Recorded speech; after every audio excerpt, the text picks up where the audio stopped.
Slot to. So mas maraming bahay dito kaysa kabila dito. Mas dito sa gutter nitong DK. So bago sila darating dito, ma'am, sinasabihan nyo muna.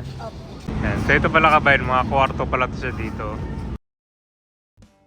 One of the most densely populated district in the city of Manila, itong Tondo. Dito sa Radial Road 10, matatanaw mo tong dalawang tower na yan po yung Tondo Minium.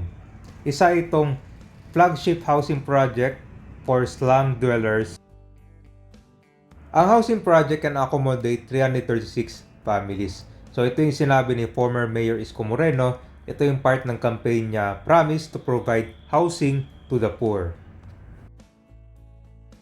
Pero sa likod nitong housing project, meron pang mga natitirang kailangan mabigyan ng relocation. Tulad na lang dito sa Estero de Vitas. Dito yung malapit sa Smoky Mountain na once a landfill, ngayon puno na ito ng mga housing project.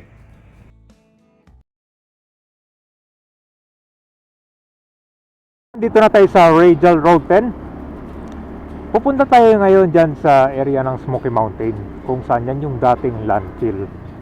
Tapos nakikita nyo itong malaking gusali. Yan na po yung condominium na isa sa mga housing projects construct nung panahon ni dati Mayor Isko Moreno. Yan ay para makapag-provide ng mga housing para sa mga slum dwellers. Nakaraan. Pero ngayon unting-unting nakaka-recover na. Nagtatayo na ulit ng mga bahay. Ito din yung mga housing project dati. Yan mo ngayon, halos sira-sira na siya. May area dito na na-demolish yung mga bahay dahil ginawan siya ng kalsada. Ito wala na. Halos yung iba ito, nearly disrepair. Ito yung mga bahay na demolish dati. Pamagay na siyang kalsada, papunta ka dyan, sa may sabungan. Yun. Diba? And condominium 1 and 2. Ito na yung sitwasyon ngayon. Kung mapapansin mo si taas, meron siyang extension ng bahay. Yan ay alam ko hindi nakasama dati yan sa yan yung mga extension. Marami ding mga nakatira dyan sa taas.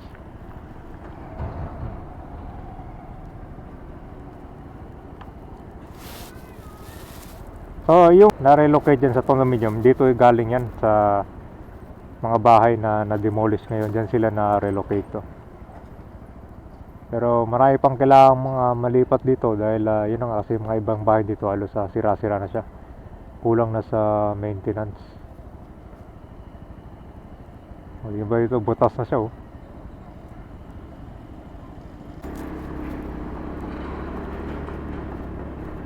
So hindi na natin kailangan umikot para lumabas. Dito meron na siyang direct access. Papunta rin to sa condominium. Ayan, ang ganda ng bahay. So kanyan, 15-story building. So meron siyang dalawang tower.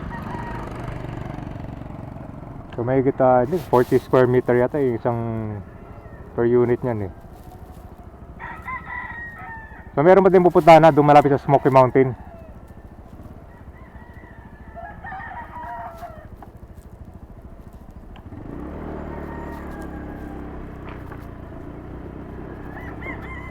Ito yung sabungan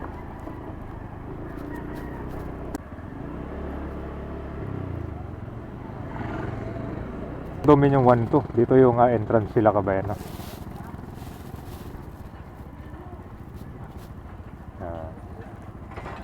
Diba, ang ganda na pagkagawa Okay, mountain na.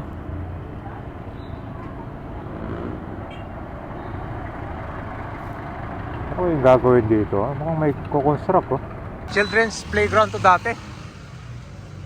Ngayon daw, ito ay magkakaroon ng panibagong college building.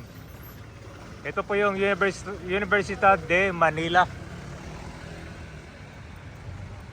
Actually nagsimula na kasi yung playground dito natanggal na.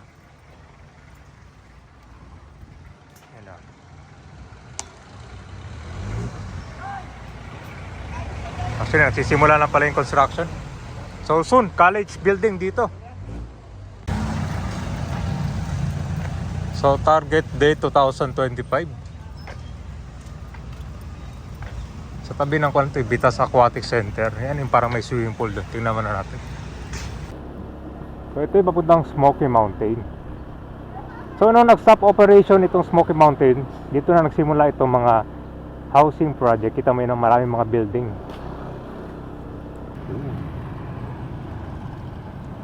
So yun, malaki na yung population dito.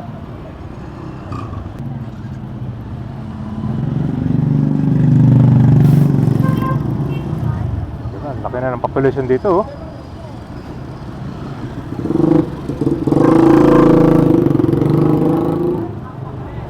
So hindi makakalain na yung dating landfill dyan. Ito na ngayon. Dami ng mga residente. Actually, hindi lang yung mga bahay dyan kabay. Nagkakaroon dito ng mga extension.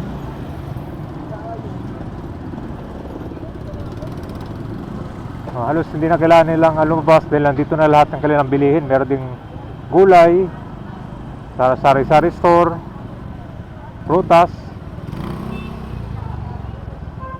Ito mga pagkain. Halos nandito na lahat.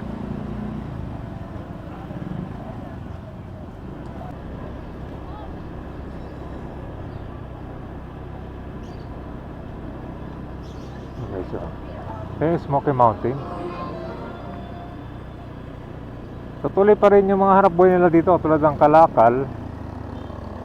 Dito nila kanyan sinesegregate.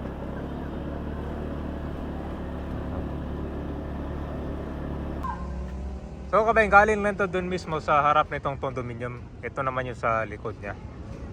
So actually ito yung mga bahay na halos na sa danger zone kasi itong Estero de Bitas, pag tumataas yung level ng tubig, ito yung mga unang-unang binibigyan ng sa evacuation muna. Kung pansin mo yung mga bahay kabayan, halos nasa parang nasa gutter na sila nitong dikit, yung mga nakatayo. Dahil sa sobrang dami, okay, lumalampas na sila. So mas maraming bahay dito kaysa kabila dito. Nandiyan lang pala. Yan kabayan. So ito yung sa likod ng condominium 1 and 2. Hindi mo akalain na meron pa palang mga kailangan mabigyan dito, di ba? So behind the condominium, meron pang mga slum dwellers dito sa malapit sa Estero de Bitas. Lagpas dito sa gutter nitong dike. Sa dilaw na yan. Saan ma'am? Itong dilaw? Bahay yan dyan? Tapos yung mga nakatira dito, saan sila dinadala sa evacuate? Sa cover ko. Lahat sila dito? Doon po sa 128 128. lang? Ito, dito kayo, sa covered court to yung makataka dito? Yung sa kabila naman, saan sila? Sa ano po yan dito po yan sa Pitas po. So ibang barangay na to dito? 101 po dito, dito po 101 dito, 128? Okay. So pero mas maraming bahay dito? Opo. Ayan. Ano ba ang balita dito? Kailan sila ma-relocate ma'am? Dito lang po ano. Wala pa na? So kung dito hanggang pader, ito hanggang saan yung tubig dyan? Abutin dyan sa paa ng mga bahay? Opo, mag-high tide. Nandito kayo nasa sidelines, sa ilalim ng tulay. Sila yung nag-guide dito ng sasakyan, motor. Iikot kasi ito, parang kanto parang meron siyang blind spot. Magbago. One way lang po ito, magkakabanggaan. So kung lang pala good for isang sasakyan lang. Opo. Doon ito kabay, no? May dadaan dyan.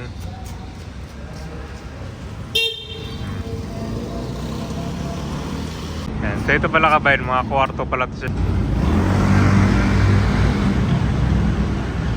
So yun lang, no? Dahil sa ilalim nito, talagang maraming mga truck nang dumadaan dito. Medyo maingay. Matagal na rin pala sila nakatira ilalim ng tulay. Dati, halos sa konting pamilya lang hanggang sa dumami. Well, dito lang yung walang mga bahay. Okay, ang gate dito. So, ano yung itsura nito dati? Parang ganun yung lahat. May bakal. May bakal. Natanggal lang. Kinuodas ng mga Okay, yung mga kanot. Kasi yung bakal tinitinda yan eh. So, ang bahay dito hanggang dulo dyan. dulo, sir. Yung dulo yun. Yung may damo hanggang doon lang. So, mas marami pala dito talaga. Kasi Dito mo isa. Kasi dito kabundok talaga oh. Dikit-dikit po kasi. Oo, napuntahan ko na yun eh. Nilakad ko na yun, papunta doon sa tulay. So naabutan nyo dati na konti lang yung mga bahay dyan? Ano, wala pa po itong bato.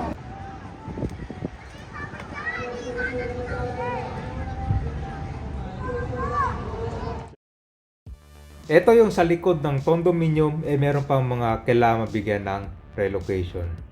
So yung mga nabigyan dito sa bagong housing project, yung nadaanan natin kanina na yung mga bahay na demolish. Dahil ginawa siya ng kalsada, papunta dyan sa may sabungan. So hindi lang itong public housing ang meron, kita nyo yung sa unan, no? Ito din yung Deca Homes na isang private din. So itong lugar na to talagang puro mga pabahay, karamihan dito. Ito na yung mga naunang batch na matagal na itong na-construct, mga 20 years na yung nakalipas or more.